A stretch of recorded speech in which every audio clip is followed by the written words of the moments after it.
Сәлеметсіздер ме, құрметті тыңдаушылар? Бүгінгі дәрісіміздің тақырыбы иммундық жүйе, бүтін морфофункционалдық жүйе. Бұл дәрісте біз сіздермен иммундық жүйенің құрылысына тоқталатын боламыз. Иммунитет және иммунология терминіне анықтама беретін болсақ, организмнің бөгде субстанцияларға, яғни антигендерге генетикалық жасушалық молекулалық деңгейде жауап беру механизмдерін зерттейтін ғылым. Иммунитеттің бірнеше түрлері болады. Туа пайда болған иммунитет, жүре пайда болған иммунитет, туа пайда болған иммунитетте, жүре пайда болған иммунитетте пассивті және активті түрге бөлінеді. Даму механизміне қарай оларды гуморалдық иммундық жауап, жасушалық иммундық жауап және иммундық жады деп белгілейміз. Антигеннің енуіне қарай оларды ісікке қарсы иммунитет, трансплантациялық иммунитет, аутоиммунитет және ісікке қарсы иммунитет деп ажыратамыз. Енді осы туа пайда болған және жүре пайда болған иммунитеттің өзара айырмашылығына тоқталатын болсақ, туа пайда болған иммунитет иммундық жауапта антигенге спецификалы болмайды және бұл жерде эффекторлық жауап қалыптаспайды, яғни Т және Б лимфоциттердің қатысуы жоқ, сондықтан да иммундық жады туындамайды. Бұл туа пайда болған иммунитетке қатысатын жасушалар организмдегі моноцитарлы, фагоцитарлы жүйеден шығатын базофилдер, эозинофилдер, нейтрофилдер, моноциттер, цитокиндер және гормондар, медиаторлар, комплемент жүйесі қатысуымен жүреді. Ал жүре пайда болған иммунитет ол организмге енген антигеннің түріне қарай спецификалы болады. Сол себепті ол иммундық жауапта Т лимфоциттер мен Б лимфоциттерінің қатысу салдарынан эффекторлық жасушалар туындайды, яғни синтезделетін Б лимфоциттер Т лимфоциттерінің салдарынан иммундық жады қалыптасып, гуморалдық немесе жасушалық иммундық жауап қалыптасады.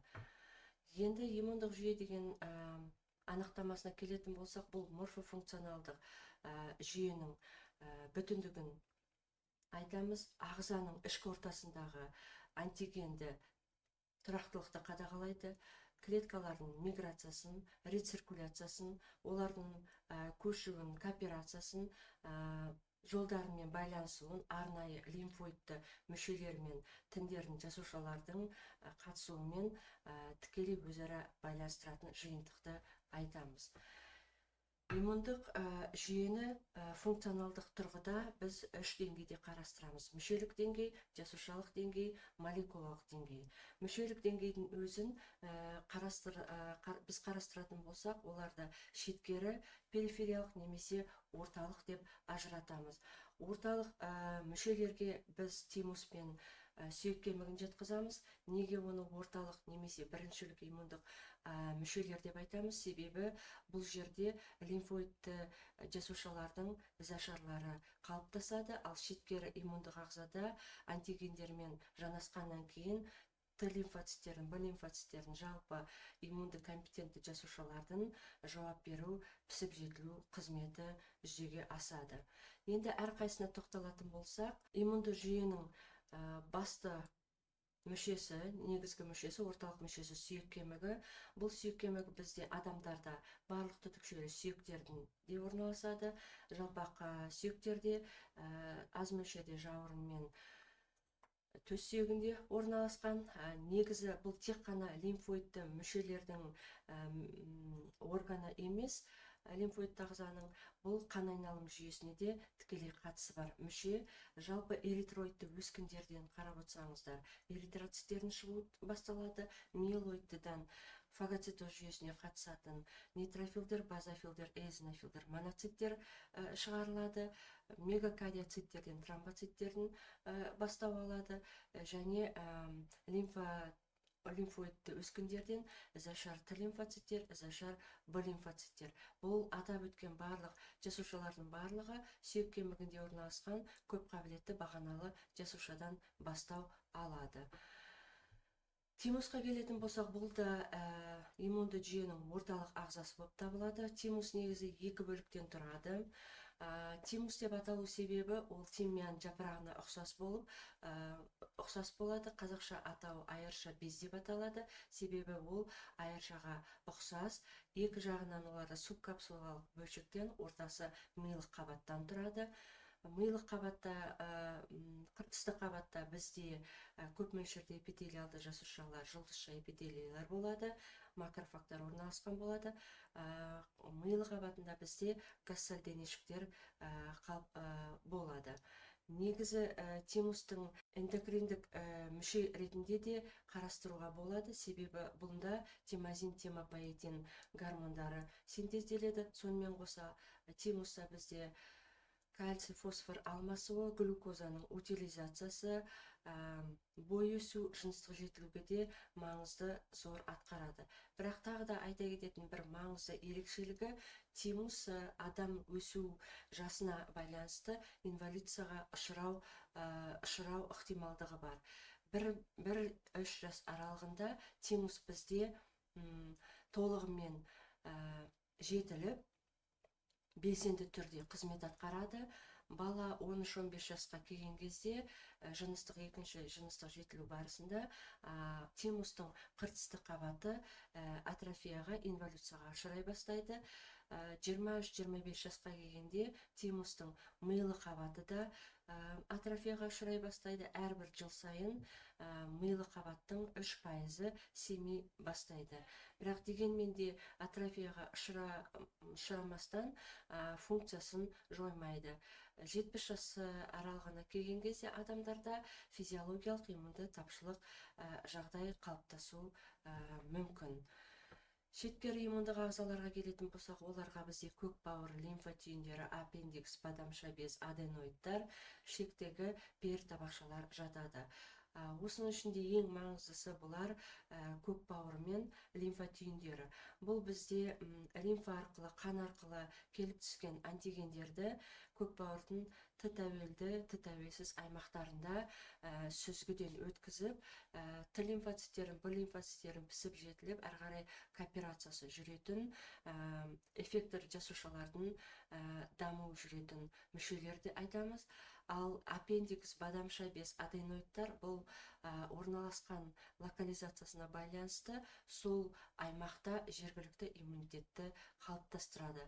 Мысалы, шекте пер табақшалары, ол бізде асқазан ішек жолдарында секреторлы иммуноглобулин синтездеп жергілікті иммунитетті қалыптастырады және асқазан ішек жолында микробиомды теңгерімдікте ұстап тұрады.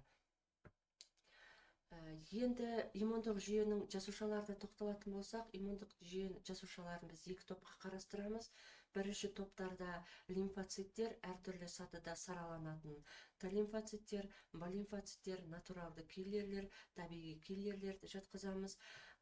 Және екінші топтағы антиген таныстырушы жасушалар, оларға макрофагтар, дендриттік жасушалар, Б лимфоциттерді жатқызамыз. Онымен қоса, осы Т лимфоциттер мен Б лимфоциттердің аралық жасушалардың өзара әрекеттесуінде құрылымдағы жасушалар эпителиоциттерді жатқызамыз, фибробласттарды, коллагендерді жатқызамыз. Иммунды жүйенің молекулалық, жасушалық деңгейде, мүшелік деңгейде әрекеттесуінде өзара маңызды шартты атқаратын ол жасуша аралық молекулаларды айтамыз. Бұл молекулаларға біз жатқызамыз рецепторлар, лигандалар. Ең бірінші кезекте иммуноглобулин кластарын синтездейтін Б лимфоциттердің беткейлік рецепторларын айтуға болады. Т лимфоциттердің беткейінде орналасқан беткейлік Т рецепторлар, TCR, әрбір жаңағы антиген таныстырушы жасуша, макрофаг, дендритті жасуша Б лимфоциттердің беткейінде антигеннің фрагментін өзінің гистосәйкестік кешенімен таныстыратын HLA немесе MHC ген молекулаларын жатқызамыз. Кластерлық молекулаларды жатқызамыз. CD2, CD3, CD4 Т лимфоциттер мен Б лимфоциттерге тән иммундық жүйе жасушаларының адгезиндерін, оның ішіне селектиндер, интегриндерді жатқызамыз. Бұлардың барлығы жасуша аралық өзара әрекеттесуде, миграциялада, иммундық жауапта, кооперацияда маңызды қызмет атқарады.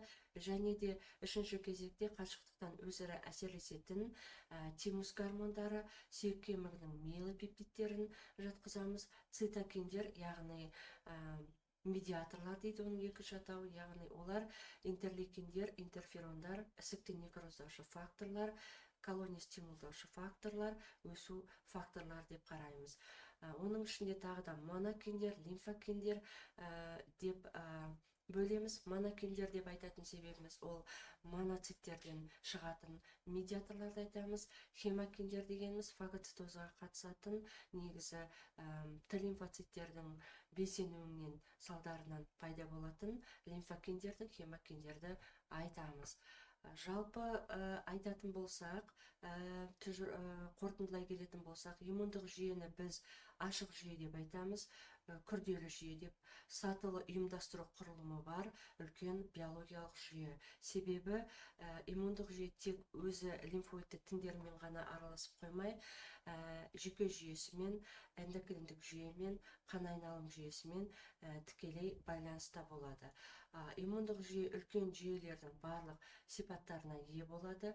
Иммундық жүйе барлық компоненттер бір-бірімен өзара молекулалық деңгейде, жасушалық деңгейде, мүшелік деңгейде байланыста болып, бір тұтас күрделі жүйе ретінде қызмет атқарады. Назарларыңызға рахмет.